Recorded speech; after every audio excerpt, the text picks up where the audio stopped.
turma, tudo bem com vocês? Bom, na semana passada nós trabalhamos a reforma. Espero que tenha te dado uma inspiração para arrumar tudo aí, melhorar o que tinha na tua casa. E vamos trabalhar nessa semana a contra-reforma. Se liga lá, não perde, né? E acompanha as animações para você conseguir acompanhar. Então olha lá, na semana passada eu comentei com vocês que a Igreja Católica estava sofrendo muitas críticas e várias religiões surgiram, várias religiões novas. Foram elas: a Igreja Luterana, a Calvinista e a Anglicana. De alguma maneira, eles se separaram da Igreja Católica ou por discordar da cobrança dos impostos, ou por discordar da venda das relíquias, das indulgências, né? Ou por discordar que o lucro era pecado, enfim. Surgiram então as religiões reformadas, né? A intenção deles não era criar uma nova igreja, mas como eles acabaram sendo expulsos, surgiram essas novas religiões. E a Igreja Católica vai precisar então dar uma resposta, porque ela começou a perder muitos fiéis, com isso, muito espaço. Surge então, dentro da Igreja Católica, a Reforma Católica, ou também conhecida como Contra-Reforma. Qual que é o objetivo desse movimento? O objetivo deles era frear o avanço da Reforma Protestante. E quais foram os instrumentos que eles usaram para fazer isso? Bom, olha lá.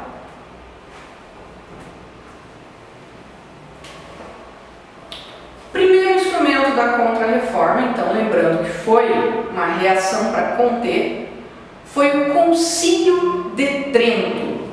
Trento era uma cidade na Itália, e concílio é uma reunião dos altos líderes da igreja. Então, o Concílio de Trento significa que os grandes líderes da Igreja Católica se reuniram naquela época para discutir o que é que deveria e não deveria ser mudado na Igreja Católica para que eles conseguissem manter os seus fiéis ou até aumentar.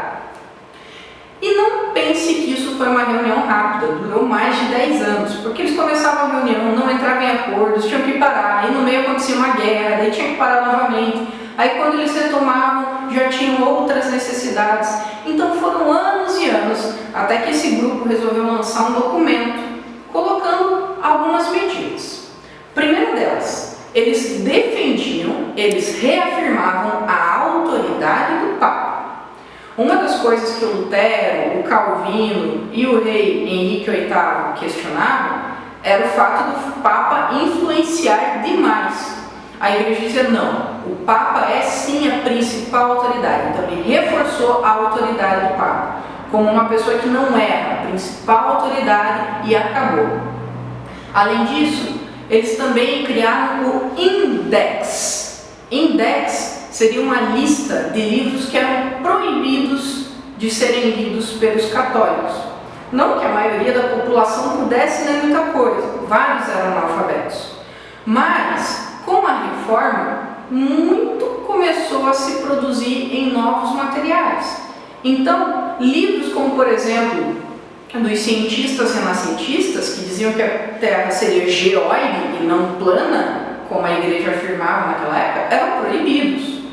Livros que pudessem ter um tom, algum tipo de romance um pouco mais acalorado, proibido. Ou seja, haviam vários livros que eles proibiam os católicos de ler. Qualquer livro que fosse contra as ideias da igreja, basicamente, era proibido.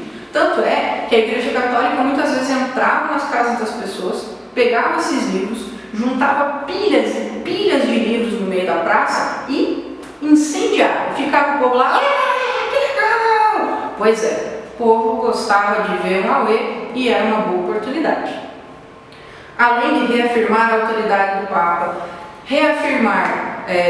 criar o Index, eles também reafirmam os 7 sacramentos.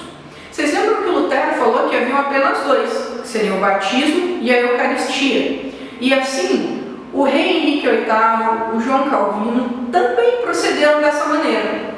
E aí o que acontece? A Igreja Católica fala, não, os sacramentos são 7 sim, né? Por exemplo, a missa ia ser mantida em latim, haveria culto aos santos, o modo de interpretar a Bíblia era o que o líder principal falava, haveria lá a unção, né, dos enfermos, enfim, casamento, crisma, batismo, todos os 7 sacramentos seriam mantidos, nenhum seria tirado.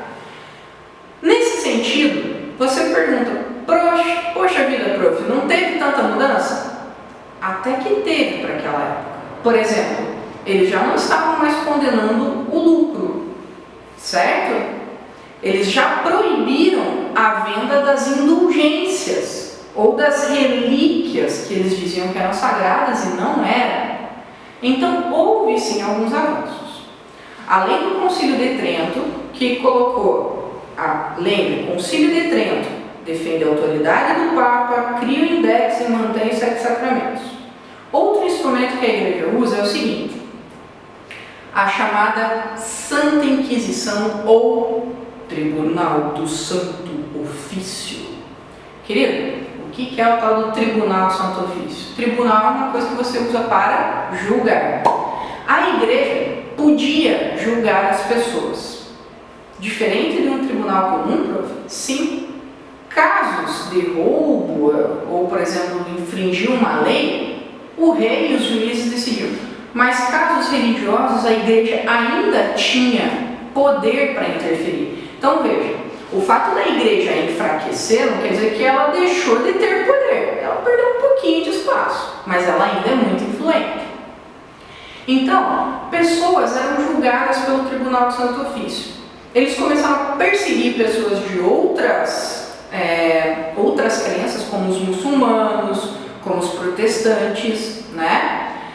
Eles prendiam, torturavam e executavam. Para vocês terem noção, pessoas que iam contra a Igreja podiam ser queimadas vivas em praça pública. Pessoas que muitas vezes eles diziam que eram bruxas, na verdade não eram, né? Muitas vezes eram presas pelos seus membros, né? Cada membro amarrava-se uma corda e em cada corda amarrava-se um cavalo. E dava-se um estalo bem grande para que esses cavalos se assustassem e cada um corresse para um lado, gerando então um destroncamento. Havia um outro instrumento da Inquisição chamado a pera, como se fosse uma colher no formato de uma pera. E conforme você ia girando, ela ia abrindo. Eles colocavam isso na boca, começavam a girar, e isso ia abrindo até deslocar, quebrar o maxilar. Então, queridos, para você procurar essas coisas que existiam sobre a Inquisição, tem muito material aí. Mas fato é que a Inquisição era um tribunal muito rigoroso. Tá.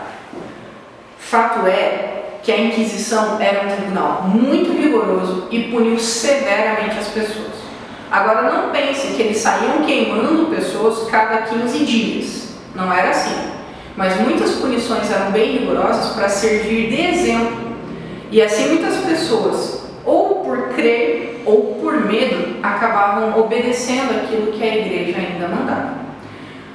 A Igreja teve muita força, nesse caso, em Portugal, na Espanha e na Itália, que eram os principais países católicos. A Contra-Reforma teve muita força na Inglaterra, na Alemanha, nessas regiões um pouco mais ao norte, na França. Então, a Contra-Reforma vai usar sim de violência, porque é em nome de Deus, né? Aí pode. Bom, essa é uma interpretação que hoje nem a própria Igreja Católica aceita. A própria Igreja Católica reconhece muitas, vamos dizer assim, muitos exageros nas posições tomadas naquela época. Então, qualquer um que fosse considerado um herege é uma pessoa que discorda, que vai contra as ideias da Igreja, podia ser punido, desde uma prisão até mesmo a morte vivo em uma fogueira. Portanto, nós vimos que existe o Tribunal do Santo Ofício, que também é conhecido como a Inquisição, o Concílio de Trento, volta lá para ver o que impõe o Concílio de Trento, e uma outra medida que a Igreja tomou para conseguir manter o seu poder. Foi essa aqui, olha lá. A criação da Companhia de Jesus, ou também conhecido como a Ordem dos Jesuítas. os soldados de Cristo. Esse grupo da igreja foi criado por um ex-soldado, o espanhol Ignacio de Loyola. Ele era um ex-soldado e ele resolveu dedicar, depois de muito tempo, a sua vida à religiosidade, à espiritualidade.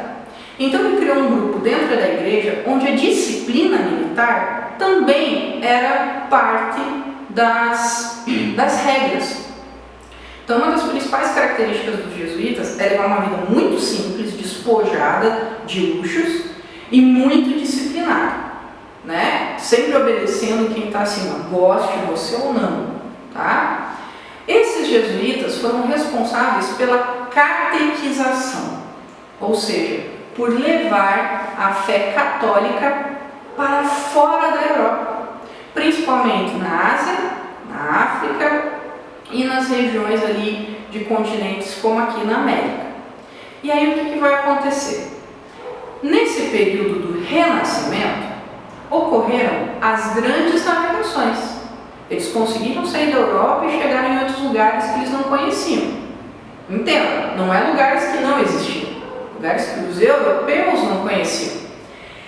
E quando eles iam para esses lugares, por exemplo, a própria embarcação de Cabral, quando chega aqui no Brasil, vai ter o escrivão, vai ter aquele que é o comandante da frota e vão ter padres, né? Os jesuítas. Então esses jesuítas foram os grupos de pessoas da Igreja Católica que tiveram como missão expandir o catolicismo, chegar nesses lugares antes dos protestantes. Era uma estratégia que eles tinham, eles criavam. De que maneira eles atraíam as pessoas? Através da catequese, ou seja, eles começavam a ensinar a ler e escrever, e daí eles ensinavam o básico para as pessoas a serem os novos cristãos, principalmente. Bom, eles basicamente ensinavam as pessoas a ler e escrever para poder atraí-los, aprender, ensinar a leitura da Bíblia e ensinar que era muito importante que eles fossem obedientes. Muitos criticam, de fato, a ação dos jesuítas, porque ela tentava impor a religião, olhando para a religião dos demais como se ela fosse menos importante ou como se ela não fosse digna. Então isso é uma crítica que se faz. Quem disse que os indígenas de fato queriam ser catequizados?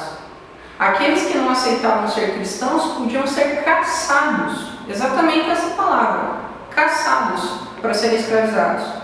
Então, muitos indígenas fingiam a sua conversão para não sofrerem maiores violências. E aí, queridos, é que fica a questão, né? Até que ponto vai a boa intenção e até que ponto vai a vontade de impor a sua autoridade aos demais povos. Portanto, a gente fecha aqui a Contra-Reforma lembrando dos 3 principais instrumentos que a Igreja utilizou. Concílio de Trento, que definiu as novas regras de funcionamento para a Igreja, Tribunal do Santo Ofício, que julgava qualquer um que fosse considerado um problema para a Igreja, um herege, um pecador, e a criação dos jesuítas, a Companhia de Jesus, que tentava expandir esse catolicismo para fora da região da Europa. Queridos, leiam seus resumos, leiam as atividades da apostila, dúvidas, mandem para a gente que nós vamos tentar responder e te ajudar no máximo possível. Nos encontramos na próxima aula semana que vem. Até lá!